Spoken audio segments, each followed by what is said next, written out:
Bismillahirrahmanirrahim. Assalamualaikum warahmatullahi wabarakatuh.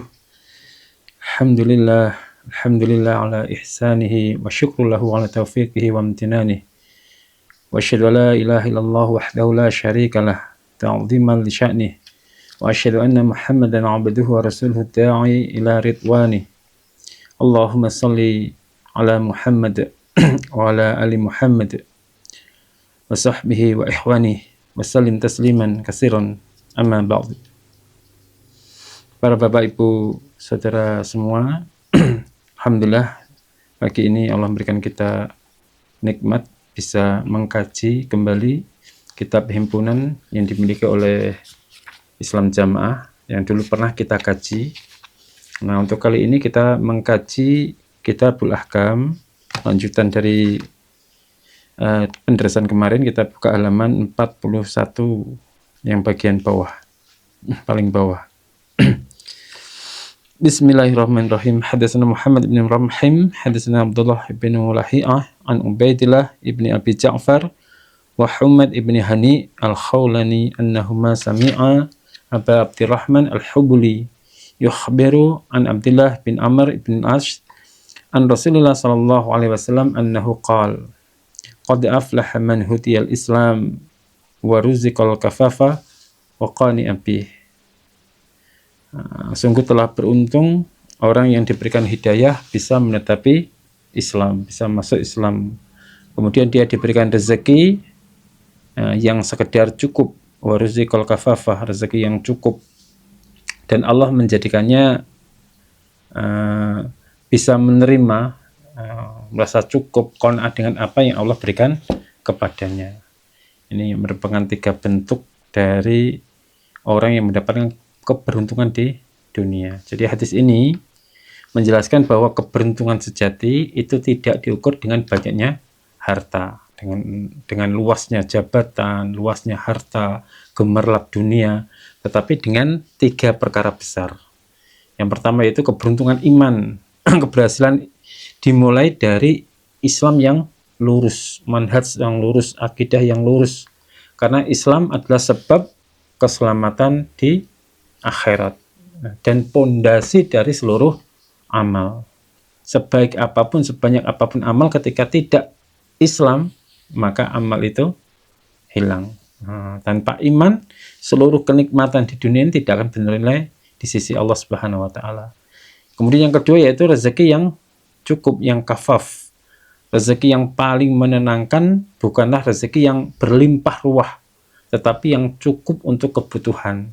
Kecukupan menjaga hati, apalagi menjaga hati dari ketergantungan, keserakahan, dan kelelahan jiwa dalam mengejar dunia. Kita diberi rezeki yang cukup untuk kebutuhan kita, itu sudah alhamdulillah, sudah dikatakan orang yang beruntung. Kemudian qanaah, sifat menerima rezeki itu, kalau dalam jamaah itu apa itu? Nerimo ing pandum. Ini kalimat ini bagus, qanaah ini. Ini sebagai nikmat terbesar, karena qanaah itu adalah keadaan hati yang ridho dengan pemberian Allah Subhanahu wa taala. Inilah puncak dari ketenangan. Karena orang yang qanaah itu tidak iri terhadap apa yang diberikan kepada manusia yang lain. Tidak gelisah dengan kekurangan yang dia terima, tidak susah, dan tidak sombong jika dia mendapatkan kelebihan. Makanya ulama seperti Imam An-Nawawi itu menjelaskan bahwa hadis ini termasuk menunjukkan keistimewaan atau keutamaan dari qanaah dan kecukupan, serta bahwa keberuntungan yang hakiki adalah keselamatan dari agama dan menjadi ketenangan hati. Kalau ulama itu menjelaskan al-kafaf. Al-kafaf itu rezeki yang kafaf, yang Ibnu Asir itu menjelaskan al-kafaf adalah rezeki yang mencukupi kebutuhan pokok tanpa berlebih-lebihan dan tanpa kekurangan. Untuk kebutuhan pokok itu sudah cukup. Nah, itu namanya kafaf. Kalau Ibnu Qayyim menjelaskan al-qanaah, menjelaskan tentang al-qanaah adalah harta yang tidak akan pernah habis, dan dengannya seorang hamba bisa merasakan kekayaan meskipun dengan sedikitnya harta.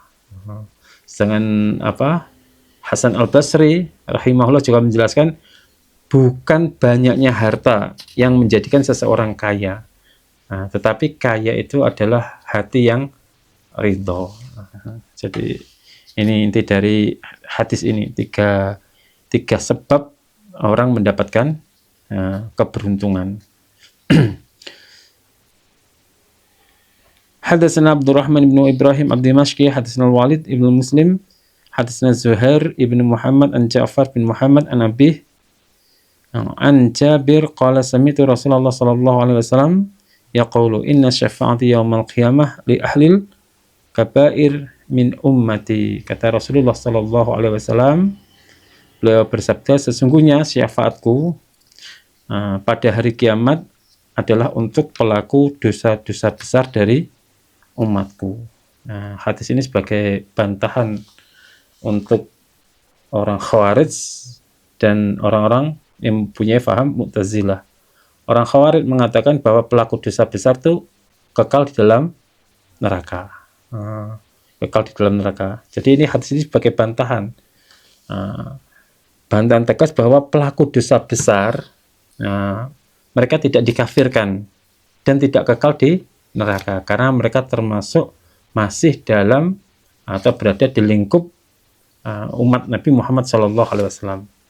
Kalau kita mengkaji kitab akidah atau hawiyah itu, beliau penulis kitab itu menjelaskan, dia menerangkan tentang akidahnya, wa nu'minu bi syafa'atin Nabi sallallahu alaihi wasallam li ahlil kabair min ummatih. Kami beriman terhadap atau dengan syafaatnya Nabi sallallahu alaihi wasallam bagi pelaku dosa besar. Inilah akidah dari ahli sunnah, bukan sekedar pendapat fikih itu tidak, tapi akidahnya. Akidahnya itu mengimani bahwa syafaat itu ada dan untuk umatnya Nabi yang melakukan dosa besar. Jadi makna ahlul kabair, pelaku dosa besar, itu adalah ahli maksiat. Ahli maksiat selain syirik. Kalau syirik itu sudah beda lagi. Selain syirik, mereka adalah pelaku dosa besar, misalkan zina, riba, pembunuhan, minum minuman keras, minum khamar, atau semisalnya. Selama mereka tidak meyakini atau tidak menghalalkan perbuatannya, dia terjatuh dalam dosa besar dan dia meyakini apa yang dia lakukan adalah dosa. Beda kalau dia mengatakan apa yang dia lakukan itu halal, boleh. Itu beda lagi. Hanya Imam An-Nawawi ketika menjelaskan hadis ini, dia juga menerangkan, wa amma ahlul kabair minal muwahhidin fahum tahtal masyiah, insya'allahu afa anhum wa insya'a azabahum thumma yukhrijuhum minan nar. Kata Imam An-Nawawi dalam syarah Muslim, beliau mengatakan, adapun pelaku dosa besar dari kalangan orang-orang yang bertauhid, mereka berada di bawah kehendak Allah. Artinya jika Allah menghendaki, Allah akan mengampuni mereka, dan jika Allah menghendaki, Allah pun juga akan menyiksa mereka, kemudian mengeluarkan mereka dari neraka. Nah, ini juga sebagai bantahan pemahaman-pemahaman di dalam Islam Jamaah. Dulu kita menganggap bahwa orang yang tidak baiat, orang yang tidak masuk ke dalam jamaah dikatakan orang pelaku maksiat atau pelaku dosa. Diancam khalidina fiha abada, ya kan? Dulu kita meyakini bahwa selain jamaah ini adalah hak wajib masuk ke dalam neraka itu selama-lamanya. Ini adalah pemahaman Khawarij, tidak sesuai dengan pemahaman ahli sunnah. Makanya dalam hadis iftiraqul ummah, 73 golongan satu masuk ke dalam surga, yang 72 masuk ke dalam neraka, itu semua adalah kata Rasulullah ummati, umatnya Nabi. Berarti mereka masuk ke dalam neraka karena apa? Karena dosa mereka. Apakah kekal di sana? Ini ada apa? Penjelasannya. Sedangkan di dalam Islam Jamaah memahami bahwa yang jamaah itu hanya mereka saja, selain mereka 72 golongan. Ini yang keliru. Syafaat ini tidak berlaku bagi pelaku musyrik atau orang-orang musyrik. Jadi orang iman, orang Islam, kaum muslimin yang terjatuh pada perkara syirik dan dia belum bertaubat dari syiriknya, dia melakukan kesyirikan, dan dia belum bertaubat, maka dia tidak berada di syafaat ini. Atau orang-orang yang tidak masuk Islam juga tidak termasuk syafaat ini, karena bukan termasuk dari umatnya Nabi. Innallaha la yaghfiru ayyushraka bih wa yaghfiru ma duna dzalika liman yasha. Dosa-dosa diampuni oleh Allah kecuali hanya dosa syirik. Maka hadis syafaat ini tidak boleh difahami sebagai pembenar maksiat, tetapi sebagai harapan bagi orang yang bertauhid yang jatuh dalam dosa. Makanya ini hadis ini sebagai apa ya, pengimbang antara sifat Khawarij yang mengatakan pelaku maksiat kekal di neraka, dan orang-orang yang menganggap, termasuk Mu'tazilah, orang-orang yang menganggap bahwa iman itu hanya perkara mulut saja atau hati saja. Artinya kalau kita sudah iman melakukan dosa apapun wajib surga. Enggak, meskipun jatuh terjadi pada perkara syirik. Dia meyakini kalau kita sudah muslim, berarti kita wajib surga. Nah, ini orang yang bermudah-mudahan berarti sayap kiri, dan orang yang berlebihan sayap kanan. Mu'tazilah dengan Khawarij. Faham seperti ini terbantahkan dengan hadis ini. Orang yang bermudah-mudahan dalam dosa sehingga dia terjatuh dalam syirikan, meskipun dia menyadari bahwa dirinya muslim, tapi dia melakukan kesyirikan, maka syafaat ini tidak berlaku untuknya. Kemudian orang yang berlebih-lebihan, dia menganggap bahwa orang Islam yang melakukan dosa besar seperti zina, seperti mencuri, seperti membunuh, minum khamar, itu wajib masuk ke dalam neraka. Termasuk menganggap bahwa orang yang tidak baiat itu wajib masuk ke dalam neraka selama-lamanya. Ini juga termasuk pemahaman Khawarij, terbantahkan dengan hadis ini. Jadi hadis ini juga tidak mendorong kita untuk melakukan maksiat, justru menumbuhkan rasa al-khauf, takut, dan harap-harap cemas, berharap. Jadi ada rasa takut, ada rasa berharap ampunan Allah, tapi takut dengan siksa Allah. Makanya Ibnu Rajab itu menjelaskan seorang mukmin itu berjalan menuju Allah dengan rasa takut dan harap. Al-mu'minu yasiru ilallahi binal khaufi war raja. Fala ya'man makrallahi wala yaqnatu min rahmatih. Ia tidak merasa aman dari makarnya Allah, dan tidak pula putus asa dari rahmatnya Allah. Artinya hadis ini memang mengajarkan kita kasih sayang, mengajarkan kasih sayang Nabi Sallallahu Alaihi Wasallam kepada umatnya, tapi tetap harus menjaga tauhid, menjaga rasa takut kepada Allah, harus mempunyai kewajiban untuk bertaubat. Hadatsana Ismail ibnu Asad, hadatsana Abu Badrin, hadatsana Ziyad ibnu Khuthaimah, an Nu'aim ibnu Abi Hindin, an Rib'in ibni Hirashin, an Abi Musa al-Ash'ari, qala Rasulullah sallallahu alaihi wasallam, khayyirtu baina syafa'ati wa baina ayyadkhulal nisfa ummati al-jannah fakhtartu syafa'ah li'annaha a'amu wa akhfa. Atarawnaha lil muttaqin? La, walakinnaha lil muthnibin wal khata'in wal mutalawwithin. Rasulullah sallallahu alaihi wasallam bersabda, aku diberi pilihan, disuruh memilih antara setengah umatku masuk ke dalam surga atau aku memilih syafaat. Dan aku memilih syafaat karena syafaat li'annaha a'am wa akhfa, li'annaha a'amu wa akhfa, karena syafaat itu lebih umum dan lebih mencukupi. Apakah kalian mengira syafaat itu untuk orang-orang yang muttaqin, orang-orang yang takwa? La, tidak, kata Rasulullah. Tetapi syafaat itu untuk orang-orang yang melakukan dosa besar, melakukan al-khata', melakukan kesalahan, dan mutalawwithin, dan pelaku orang-orang yang berlumuran dosa.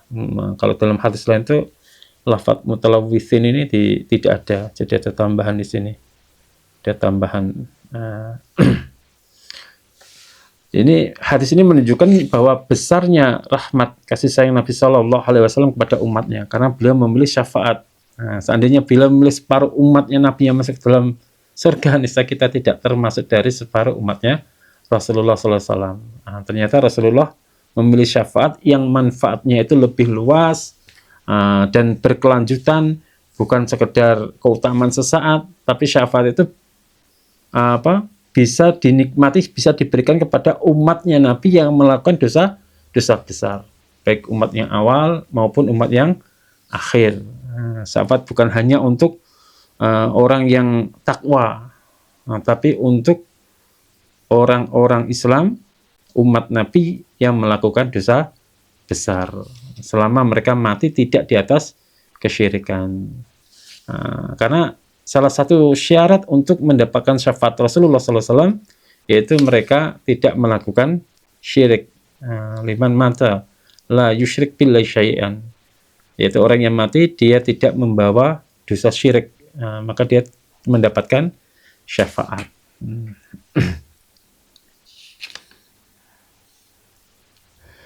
Ini seperti perkataan Ibnu Taimiyah, beliau mengatakan tentang syafaat, hadis syafaati mutawatirah ani Nabi sallallahu alaihi wasallam wa qad ittafaqa 'alaiha ahli sunnah. Hadis-hadis yang menjelaskan tentang syafaat itu mutawatir, jelas dari Nabi sallallahu alaihi wasallam dan telah disepakati oleh ahli sunnah.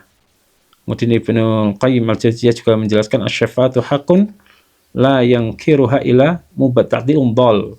Syafaat itu hak, wajib, tidak mengingkarinya kecuali ahli bid'ah dan sesat. Berarti kesimpulan dari hadis ini, dalil agung tentang syafaat Nabi Shallallahu Alaihi Wasallam. Syarat utamanya tadi yang kami jelaskan di awal, yaitu berada di tauhid yang murni dan tidak bercampur dengan kesyirikan.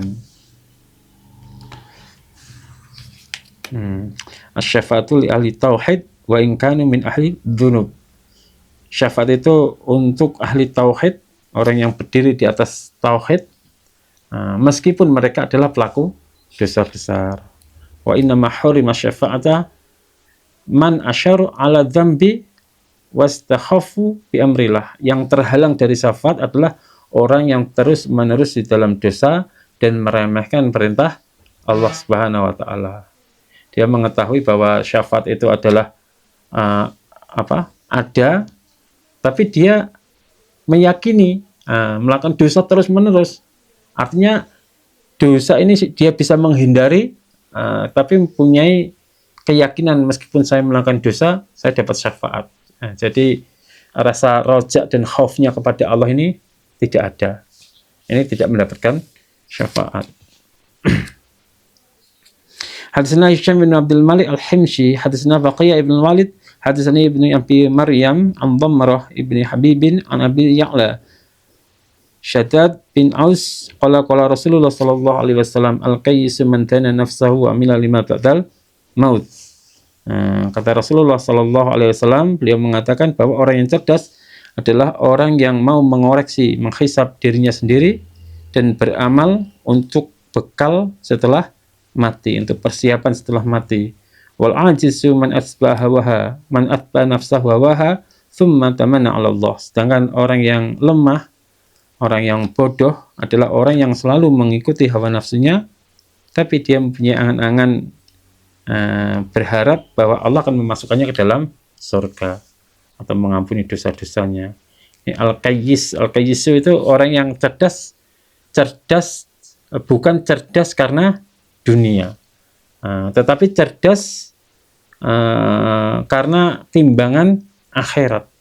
Dia memikir bagaimana biar saya ini nanti selamat di akhirat. Makanya setiap usahanya, setiap perbuatannya, setiap amalannya ini dijadikan persiapan untuk menuju akhirat. Dia menghisab dirinya sendiri, dan nafsahu.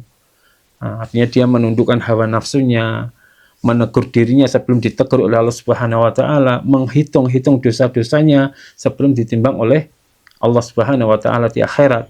Makanya Umar bin Khattab memberikan pesan, hasibu anfusakum qabla an tuhasabu. Hisablah diri kalian sebelum kalian dihisab oleh Allah Subhanahu wa taala. Wa amila lima ba'dal maut, itu artinya orang cerdas itu hidupnya diarahkan untuk mati. Artinya amalnya, perbuatannya, amalnya itu diarahkan untuk bekal nanti di kubur dan di akhirat. Bukan sekedar sibuk di dunia. Nah, karena dunia baginya hanya ladang saja.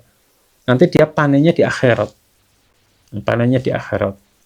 Nah, sedangkan makna dari wal ajizu man asba nafsahu hawa wa tsumma tamana 'ala Allah. Al ajiz bukan aziz ya, ini pakai jim. Ajiz itu adalah orang yang lemah. Lemah di sini bukan berarti lemah fisik, itu tidak, tapi lemah imannya, lemah tekadnya. Dia tahu kebenaran tapi dia menunda taubat. Dia tahu akhirat tapi dia tenggelam dalam syahwat. Nah, maka orang seperti ini, orang yang selalu mengikuti hawa nafsunya, asba'a nafsahu hawaha. Dia menjadikan hawa nafsu sebagai rajanya, sebagai keinginannya. Apa yang disukai oleh hawa nafsunya maka ia lakukan. Apa yang berat, untuk hawa nafsunya, misalkan sholat 5 waktu, ibadah, puasa, ini kan berat untuk hawa nafsunya. Padahal kewajiban dia tinggalkan. Maksudnya apa? Maksudnya agama ini dipilih sesuai dengan seleranya. Inilah akar dari kerusakan, kebinasaan. Tapi wa zamana 'ala Allah, dia berangan-angan palsu, meskipun saya mengerjakan seperti ini, kita nanti diampuni oleh Allah. Meskipun kita nggak taubat karena kita jamaah misalkan, kita nanti diampuni oleh Allah Subhanahu wa Ta'ala. Ini bahaya. Menyangka bahwa rahmat Allah itu ada pada dirinya.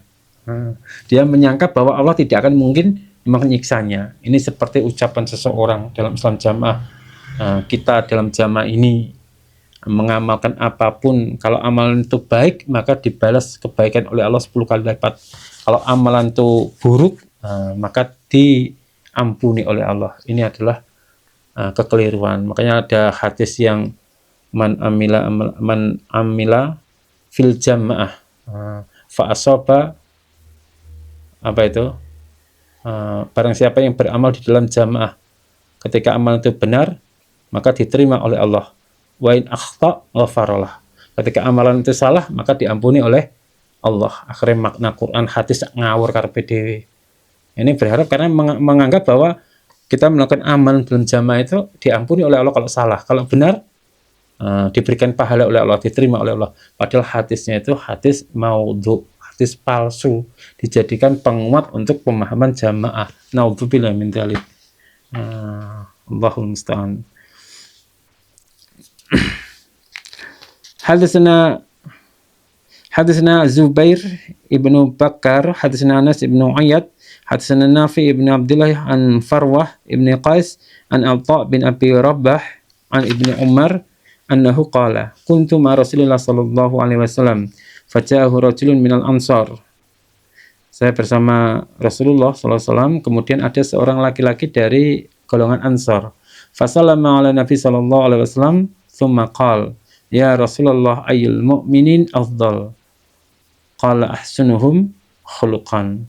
Ada seorang Ansar datang kepada Nabi ketika saya bersama Nabi, kemudian dia berkata, wahai Rasulullah, siapakah orang iman yang paling utama? Rasulullah menjawab, yang paling baik akhlaknya.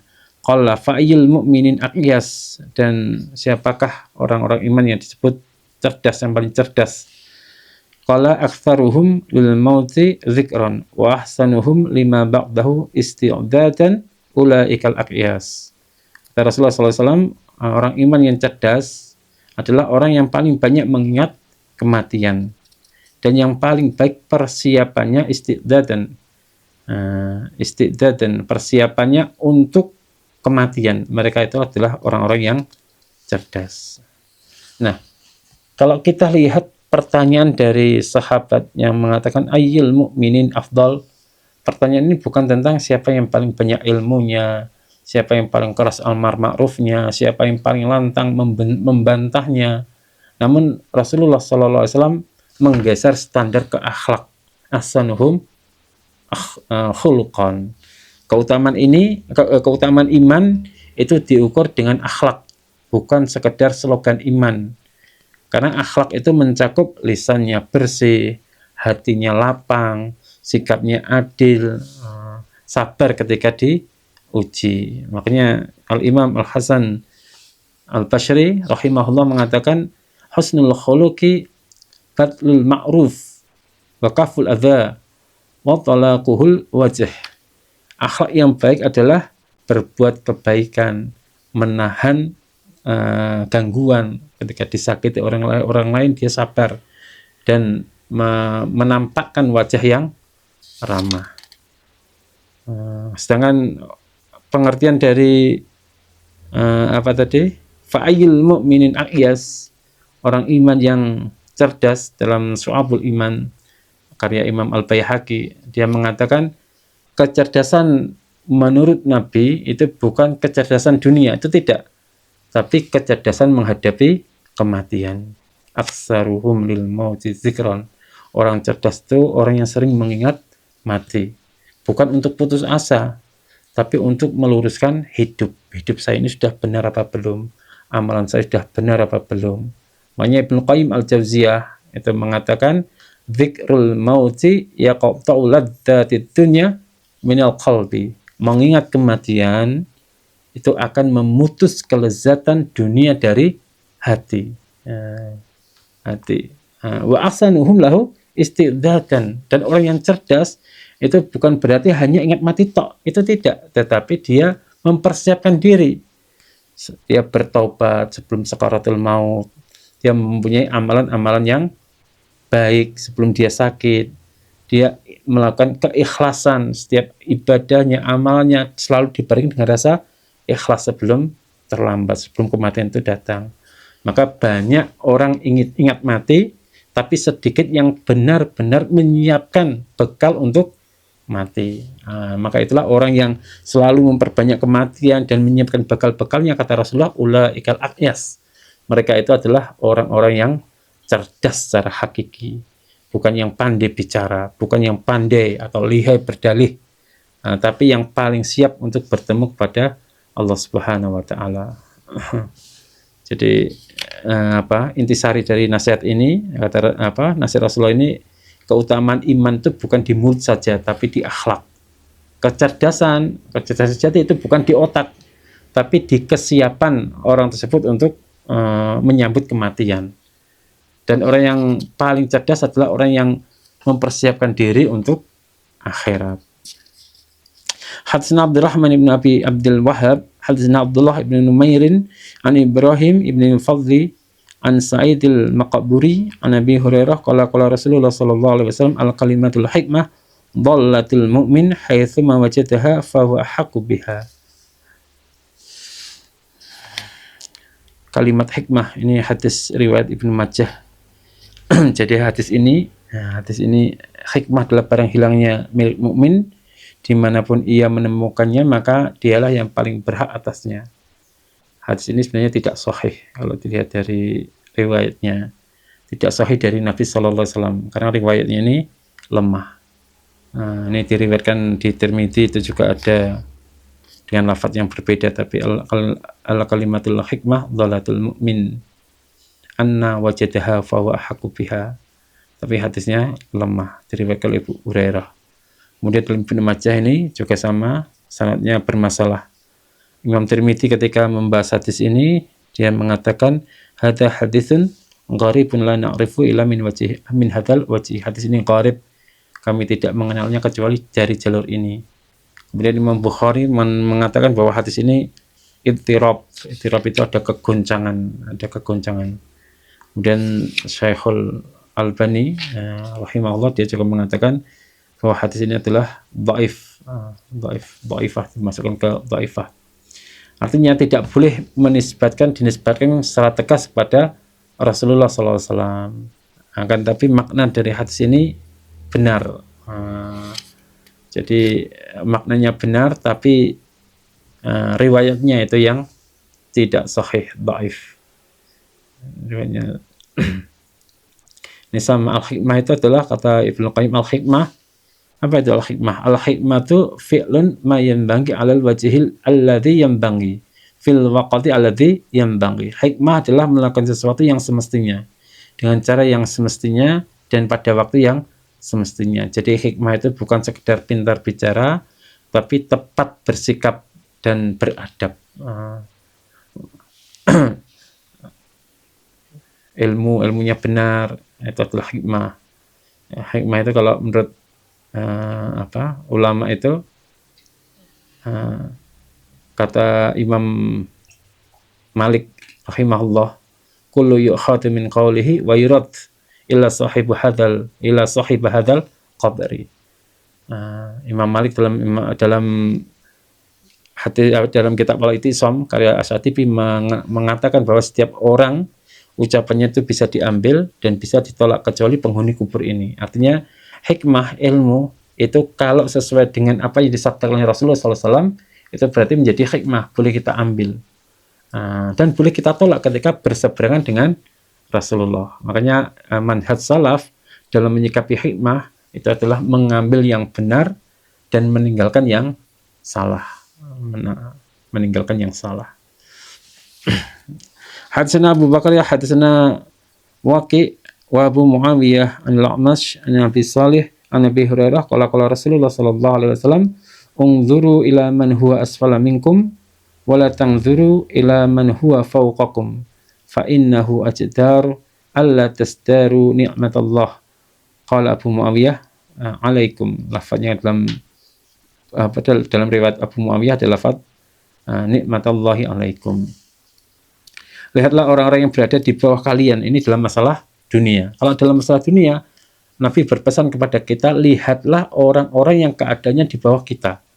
Dan janganlah kalian melihat orang-orang yang berada di atas kalian. Karena yang demikian itu lebih pantas agar kalian tidak meremehkan nikmat Allah yang ada pada diri kalian. Unzuru ila man huwa asfala minkum. Lihatlah orang yang berada di bawah kalian. Itu maksudnya adalah dalam urusan dunia, harta, jabatan, kenyamanan hidup. Dengan melihat orang yang kekurangan, hati itu terdorong bisa bersyukur. Kalau kita melihat kelebihan orang lain dalam masalah dunia, maka hati ini akan timbul rasa untuk mengkufuri nikmat, tidak bersyukur. Imam Nawawi ketika menjelaskan hadis ini juga mengatakan hadza fi umuri dunya. Ini adalah perkara-perkara dunia. Amaddin, adapun perkara-perkara agama, fayambangi ayyang zura ila man huwa faqahu. Sedangkan untuk perkara urusan agama, hendaknya seseorang itu melihat kepada orang yang berada di atas mereka, keimanannya, ibadahnya. Jadi kalau ukuran dunia kita lihat orang di bawah kita, agar kita bersyukur. Kalau untuk agama kita lihat orang yang lebih baik dari kita. Wala tanzuru ila man huwa fawqakum. Kalau kita melihat yang lebih kaya, lebih tinggi jabatan, lebih mewah, tanpa ilmu dan iman, maka akan melahirkan sifat hasad, sifat iri, sifat tidak qanaah, merasa hidup selalu kekurangan. Makanya Ibnu Hajar al-Asqalani itu juga menjelaskan an-nadharu ila man fuddila alaihi fid dunya yurithu istisgharun ni'mah. Kata beliau, melihat orang yang dilebihkan di atasnya dalam urusan dunia itu akan menimbulkan sikap meremehkan nikmat. Di sini Rasulullah juga mengatakan fahuwa ajdaru alla tasdaru ni'matallahi alaikum. Agar kalian tidak meremehkan nikmat Allah. Ini tujuan utama hadis ini adalah untuk menjaga hati agar nikmat itu terasa nikmat, agar syukur itu terasa hidup, agar iman itu tidak dirusak oleh keluhan-keluhan. Karena ini sebagai dalil, hadis ini sebagai dalil bahwa mengingat nikmat Allah itu termasuk pintu syukur yang paling besar. Hadisna Al-Abbas ibn Walid ad-Dimashqi, hadisna Ali ibn Ayyas, hadisna Sa'id ibn Ammarah, akhbarani Al-Haris ibn Nu'man, sami'tu Anas bin Malik yuhaddisu an Rasulullah sallallahu alaihi wasallam qala akrimu auladakum wa ahsinu atabahum. Hadis ini masyhur, ini terkenal di kalangan manusia, tapi ini tidak sahih juga dari Nabi, tidak sahih dari Rasulullah sallallahu alaihi wasallam. Ini diriwayatkan di beberapa sanad, semuanya lemah, dinilai dhaif oleh para imam hadis. Termasuk salah satunya didhaifkan oleh Al-Imam Al-Iraqi rahimahullah. La aslalahu marfu'an. Hadis ini atau yang semisal dengan ini tidak ada asalnya sebagai hadis yang marfu yang sampai kepada Rasulullah. Ibnu Hajar al-Asqalani dia mengatakan huwa masyhurun, hadis ini masyhur ala alal al-sinati wala yathbut. Hadis ini masyhur di lisannya manusia tapi tidak thubut, tidak tetap, tidak sahih. Sedangkan Albani mengatakan bahwa hadis ini dhaifu jiddan. Hadis ini sangat lemah. Namun maknanya benar. Lafadznya tidak sahih dari Nabi, tapi isinya maknanya boleh dijelaskan karena didukung dengan hadis yang lain. Seperti akrimu auladakum, muliakanlah anak-anak kalian. Memuliakan anak itu bukan berarti memanjakan, tetapi memberikan kasih sayang, menghargai sebagai amanah, tidak merendahkan, tidak mendolimi. Maknanya ini ditopang dengan hadis lain, laisa minaman lam yarham saghirana. Bukan termasuk golongan kami orang yang tidak menyayangi anak kecil kami. Kemudian aksinu wa aksinu adabahum, perbaikilah adab-adab mereka. Adab lebih didahulukan daripada ilmu. Betapa banyak orang yang berilmu tapi tidak memiliki adab. Makanya Imam Malik rahimahullah mengatakan ta'allimul adab qabla an tata'allamal ilm. Pelajarilah adab sebelum kalian mempelajari ilmu. Ibnu Qayyim juga menjelaskan man ahmala ta'diba waladih faqad asa ilaihi ghayatul isaah. Siapapun yang menelantarkan pendidikan adab anaknya, artinya anak itu tidak diberikan pelajaran adab, maka sungguh ia telah berbuat buruk kepada dengan keburukan yang sangat besar. Berbuat buruk kepada anaknya dengan keburukan yang sangat besar. Ini sama dengan hadis Rasulullah sallallahu alaihi wasallam, ma nahala walidun waladahu nihlan afdala min adabi hasan. Kata Rasulullah sallallahu alaihi wasallam, tidak ada pemberian orang tua kepada anak yang lebih utama daripada adab yang baik. Maka kesimpulannya akrimu auladakum, dan seterusnya ini tidak sahih sebagai sabda Nabi, namun maknanya itu benar dan didukung oleh banyak hadis. Hadisna Al-Abbas bin Walid, ini sudah. Hadisna Ali bin Muhammad, hadisna Waqi an Hisham sahibi Tastawai an Qatadah an Sa'id ibn al-Musayyab an Sa'id bin Ubadah qala qultu ya Rasulullah ayyu sadaqah afdal. Wahai Rasulullah, sedekah yang afdal itu seperti apa? Qala saqayul ma, memberi minum, memberi air minum. Dikatakan kepada Rasulullah sallallahu alaihi wasallam, wahai Rasulullah, sedekah apakah yang paling utama? Kata Rasulullah, memberi air minum itu adalah sedekah yang paling utama. Kenapa memberi air minum itu menjadi sedekah paling utama? Karena air itu adalah sumber dari kehidupan. Tanpa air, manusia bisa mati, binasa. Hewan bisa mati, tanaman bisa rusak. Ibadah pun bisa terhalang. Ibadah bisa terhalang. Makanya Allah berfirman, waj'alna minal ma'i kulla syai'in hayyin. Kami jadikan dari air segala sesuatu yang hidup.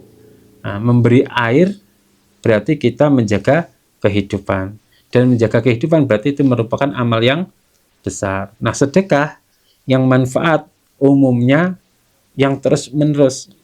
Nah, saqal ilma, memberi air, memberi sedekah air, mengalirkan air, itu termasuk sedekah yang terus menerus, sedekah umum, sedekah yang jangka panjang. Sering menjadi kategori sedekah jariyah. Dalam pondok ma'had nggak ada airnya, kemudian ada nasihat, ajakan untuk membuat sumur bor, membutuhkan dana sekian. Berarti ketika kita membantu untuk melancarkan air, kita sama halnya memberikan sedekah jariyah, menyediakan air untuk masjid, memberi minum musafir, bahkan memberi minum hewan pun juga menjadi sedekah. Bukan kita pernah mendengar hadis seorang pelacur yang memberi minum anjing, minum air, itu menjadi sebab dia masuk ke dalam surga, hanya memberikan minum. Perkara remeh, tapi oleh Allah, oleh Rasulullah SAW dimasukkan dalam perkara afdal sedekah, sedekah yang paling agung, yang paling utama.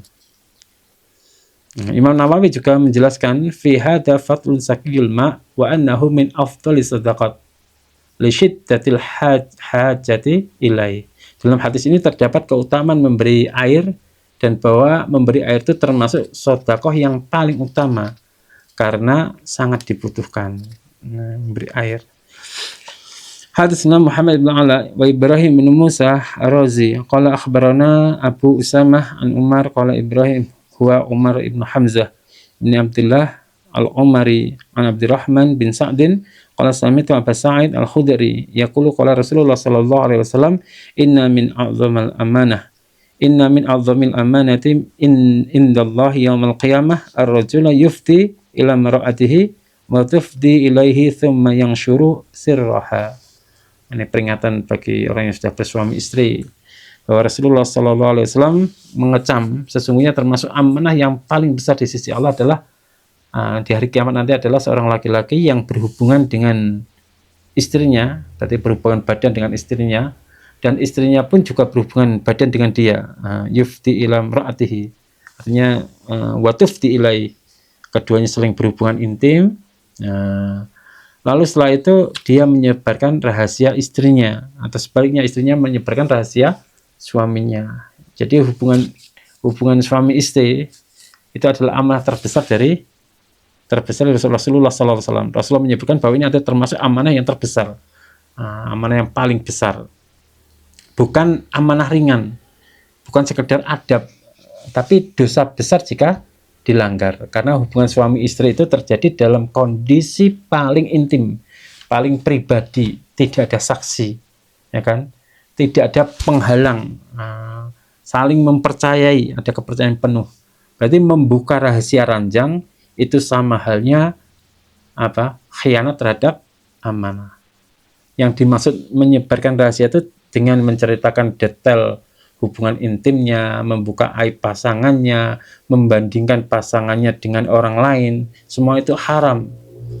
Meskipun diceritakan kepada teman yang dekat, atau kepada sesama jenis, atau dengan alasan bercanda, itu semua tidak boleh. Ini dosa, dosa berat. Karena apa? Karena bisa merusak kehormatan.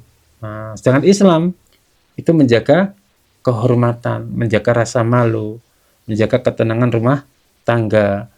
Dengan membuka rahasia ranjang berarti merusak rasa aman dari pasangannya, menghancurkan kepercayaan, berarti membuka pintu pertengkaran atau konflik. Imam An-Nawawi itu juga menjelaskan dalam hadis ini fafihi tahrimu ifsa'i sirril jima' wa huwa min aqbahil af'al.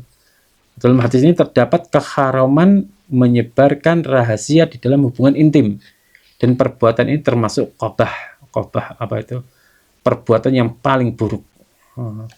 Sedangkan Qathiyyah rahimahullah dia mengatakan innama udan min a'zamil amanah li'annahu yaqa'u fi amnin wa sitrin tamin.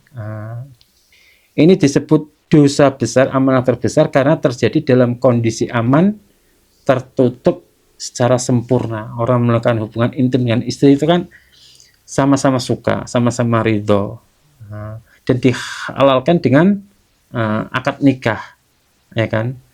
Dilakukan secara tertutup, kemudian disebarkan kepada orang lain.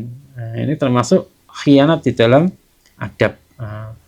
Dengan Ibnu Qayyim al-Jauziyah itu menjelaskan ifsa'u asrarin nikah min khiyanatil ahdi wa qillatil muru'ah. Menyebarkan rahasia pernikahan itu termasuk pengkhianatan perjanjian dan tanda rendahnya kehormatan diri dari seseorang. Maka rahasia suami istri adalah amanah terbesar, jangan sampai dibuka di tempat umum karena ini sebagai penyebab kerusakan dan dosa besar. Hadatsana Hisham bin Ammar, hadatsana Walid bin Muslimin, hadatsana Hakim bin Mus'ab an Muhammad bin Ali bin Abdullah bin Abbas annahu haddatsahu an Abdullah bin Abbas qala Rasulullah sallallahu alaihi wasallam man lazimal istighfar jalallahu lahu min kulli hammin farajan wa min kulli dhiqin makhrajan wa rasaqahu min haitsu la yahtasib. Rasulullah SAW menjelaskan barang siapa yang membiasakan istighfar, maka Allah menjadikan baginya dari setiap kesedihan jalan keluar, dari setiap kesempitan Allah jadikan kelapangan, dan Allah akan memberinya rezeki dari arah yang tidak dia sangka-sangka. Ini untuk melazimkan istighfar secara kontinu. Istighfar menjadi kebiasaan, dilakukan dengan keadaan sadar dan sungguh-sungguh. Jadi istighfar itu dimaksud bukan sekedar di lisan tok, tapi benar-benar dihayati, ada rasa penyesalan, ada rasa untuk perbaikan. Itu istighfar. Nah, orang yang bisa yang membiasakan seperti ini, maka Allah akan memberikan jalan keluar untuk kesedihannya, akan memberikan jalan keluar untuk setiap masalah-masalahnya, akan memberikan rezeki yang tidak terduga. Satu hadis lagi. Hadisna Amr ibn Utsman ibn Sa'idin bin Katsirin bin Dinarin al-Himsi. Hadisna Abi, hadisna Muhammad ibn Abdurrahman bin Irkin, sami'tu Abdullah ibn Bisrin yaqulu qala Nabi sallallahu alaihi wasallam, tuba liman wajada fi sahifatihi istighfaran katsiran. Kata Rasulullah sallallahu alaihi wasallam, beruntunglah orang yang mendapati dalam buku catatan amalnya istighfar yang sangat banyak. Tuba itu adalah kabar gembira yang sangat besar. Itu menunjukkan bahwa keberuntungan sempurna, kebahagiaan yang terus-menerus, keselamatan dunia akhirat. Sebagaimana menafsirkan tuba itu adalah nama pohon di surga. Sebagian lagi mengatakan tuba itu segala bentuk kebaikan dan kenikmatan. Artinya orang yang di dalam buku amalnya ternyata ada lafaz istighfar, yang banyak istighfarnya, maka sudah pasti orang itu akan beruntung.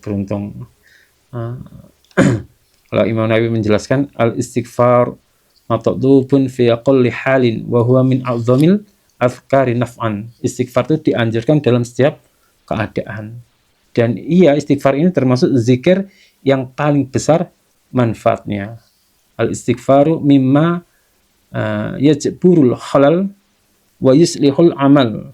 Kata Ibnu Qayyim, istighfar adalah amalan yang menutup kekurangan dan memperbaiki amal. Kemudian Syekh Utsaimin juga menjelaskan, man aktsara minal istighfar dalun dzalika ala haya'i qalbih wa syungurihi bitaqsirih. Orang yang banyak istighfar itu menunjukkan hidupnya hatinya itu hidup, dan kesadarannya, dan dia sadar akan kekurangan dirinya, makanya dia melazimkan terus mengucapkan istighfar. Semoga kita semua termasuk hamba yang oleh Allah dijadikan orang yang melazimkan istighfar, sehingga nanti di akhirat, di buku catatan amal kita, Allah menjadikan kita termasuk orang yang di bukunya itu termasuk tertulis banyak istighfar. Soal demikian yang bisa kami sampaikan, ada kurang lebihnya dalam menyampaikan. Kami mohon maaf yang sebesar-besarnya. Assalamualaikum warahmatullahi wabarakatuh.